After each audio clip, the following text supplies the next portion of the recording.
മാഹാദ മാഹാദ ഇതെന്താണ് മാഹാദ. നമുക്ക് പാഠത്തിലേക്ക് കടക്കാം. ബിസ്മില്ലാഹിർ റഹ്മാനിർ റഹീം. അപ്പൊ അവിടെ ചിത്രങ്ങളുണ്ട്.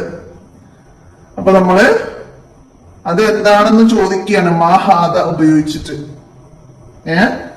മാഹാദ മാഹാദിഹി എന്നൊക്കെ നമുക്ക് മനസ്സിലാക്കാം. അപ്പൊ ഇവിടെ ഫസ്റ്റ് മാങ്ങക്ക് അറബിയിൽ എന്താ പറയാ? മാഞ്ച എന്നാണ്. അപ്പൊ ഇതിന്റെ കൂടെ ചിത്രങ്ങളുടെ പേരും അറബിയിലുള്ളത് നന്നായി മനസ്സിലാക്കണം. മാഹാദ ഇതെന്താണ്? മാഹാദ ഇതെന്താണ്? അപ്പൊ എന്താ നമ്മൾ മറുപടി പറയാ? ഇത് മാങ്ങയാണ് എന്ന് പറയുന്നത് എങ്ങനെയാണ്? ഹാദ മാഞ്ച ഇത് മാങ്ങയാണ്. ഹാദ മാഞ്ച ഇത് മാങ്ങയാണ്. അടുത്ത എന്താണ് ചിത്രം? പൂച്ചക്ക് നമ്മൾ എന്തായിരുന്നു പറയുന്നേ? ഹിറത്തുൻ പൂച്ചയാണ്. അപ്പൊ ഇവിടെ മാ ഹാദിഹി ഇത് എന്താണ്? ഇത് എന്താണ്? ഹാദിഹി ഹിറത്തുൻ ഇതു പൂച്ചയാണ്. അപ്പൊ നമുക്കിവിടെ മൻ ചോദ്യചിഹ്നങ്ങളാണ് വരുന്നത് കേട്ടോ.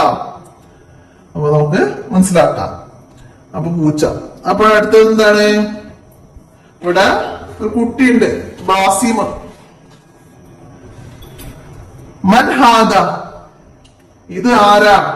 മൻഹാദ ഇത് ആരാണ്? ഇതാരാണ്? ഹാദ ബാസിമുൻ ഇത് ബാസിമാണ്. ഹാദ ബാസിമുൻ ഇത് ബാസിമാണ്.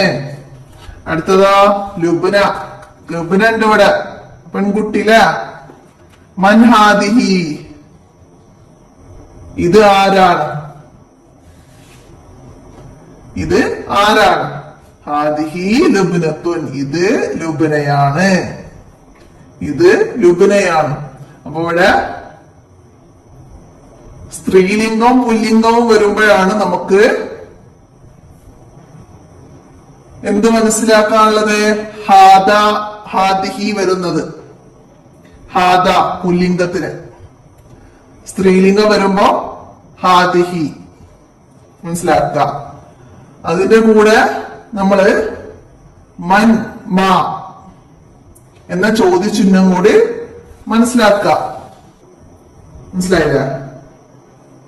സ്ത്രീലിംഗവും പുല്ലിംഗവും മനസ്സിലാക്കണം. അടുത്ത എന്താണ്? ഹയ്യാനക്റൗ വരൂ നമുക്ക് വായിക്കാം. അപ്പൊ എന്താണ്? ഹാദാ കലമുൻ ഇത് പേനയാണ്. ഹാദാ കലമുൻ ഇത് പേനയാണ്. അപ്പൊ നമുക്ക് മാഹാദ ഇതെന്താണ്? മാഹാദ ഇത് എന്താണ്? അവിടെ ഒരു ചോദ്യചിഹ്നം വന്നു. മാഹാദ ഇതെന്താണ്? മനസ്സിലായില്ല? ഹാദിഹി സഹ്റത്തുൻ ഇത് പൂവാണ്. സഹ്റത്തുൻ ഇത് പൂവാണ്. മാഹാദിഹി ഇതെന്താണ്? അടുത്തതാ ഹാദ അഖി ഇത് സഹോദരനാണ്. അപ്പോ ഇത് ആരാണെന്ന് ചോദിക്കണമെങ്കിൽ മൻഹാദ ഇത് ആരാണ്? അടുത്തത് ഹാദിഹി ഉഖ്തി സഹോദരി. സഹോദരൻ, ഉഖ്തി സഹോദരി. ഹാദിഹി ഉഖ്തി ഇത് സഹോദരിയാണ്. അപ്പൊ മൻഹാദിഹി ഇത് ആരാണ്? മനസ്സിലാക്കട്ടോ. അടുത്ത എന്താണ്? ഇവിടെ ഉദാഹരണം തന്നിട്ടുണ്ട്. മാഹാദ ഇതെന്താണ്? അപ്പൊ ഇത് ഹാദ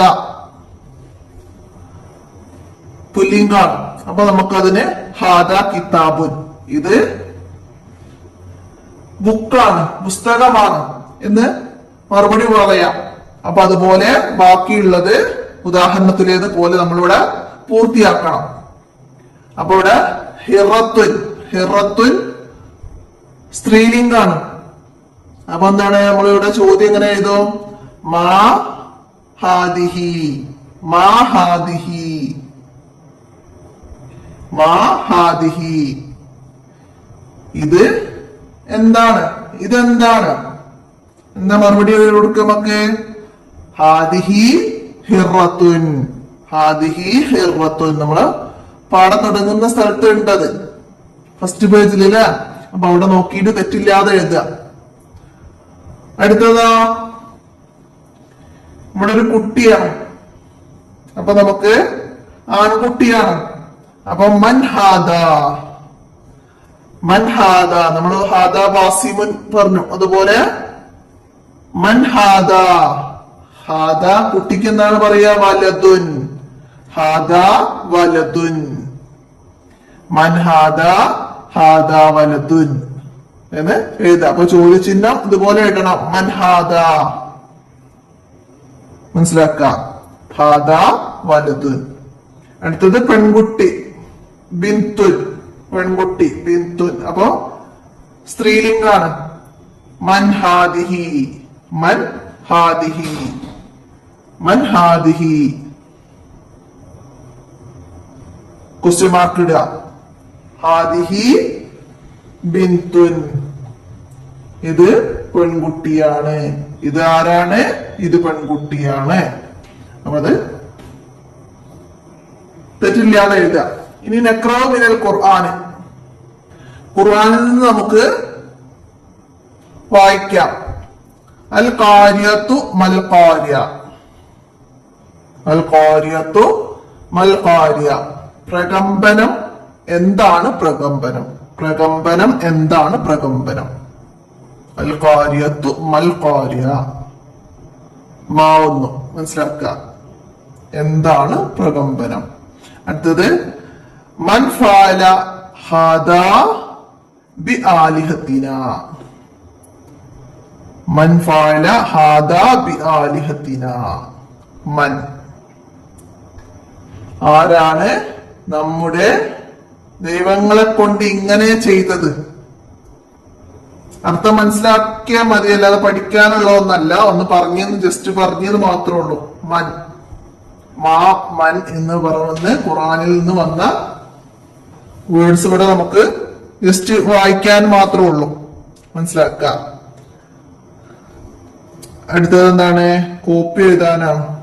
ഒരു നമുക്ക് കോപ്പി എഴുതാം. അപ്പൊ ഇവിടെ മാഹാദ എന്ന് നമുക്കിവിടെ എഴുതാനുണ്ട്. അപ്പൊ അതുപോലെ എഴുത്ത് രീതിയൊക്കെ മനസ്സിലാക്കി എവിടൊക്കെയാണ് ഫതഹ കസറൊക്കെ ഇടുന്നത്, ലൈന് ചെയ്തന്നെ ഇടുന്ന രീതിയിലൊക്കെ മനസ്സിലാക്കി എഴുതാം.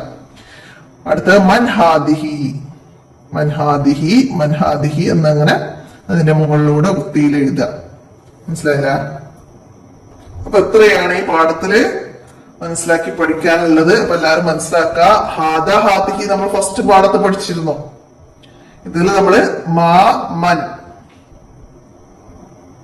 ചോദ്യങ്ങൾ വരുമ്പോ ഉപയോഗിക്കുന്നത്, ഹാദ ഹാദിഹി വരുന്നതും മാ മൻ എന്ന് വരുന്നതും ചോദ്യചിഹ്നങ്ങളായിട്ട് വരുമ്പോ മാ മൻ എന്ന് ഉപയോഗിക്കുന്നതൊക്കെ നന്നായി മനസ്സിലാക്കി പഠിക്കാം.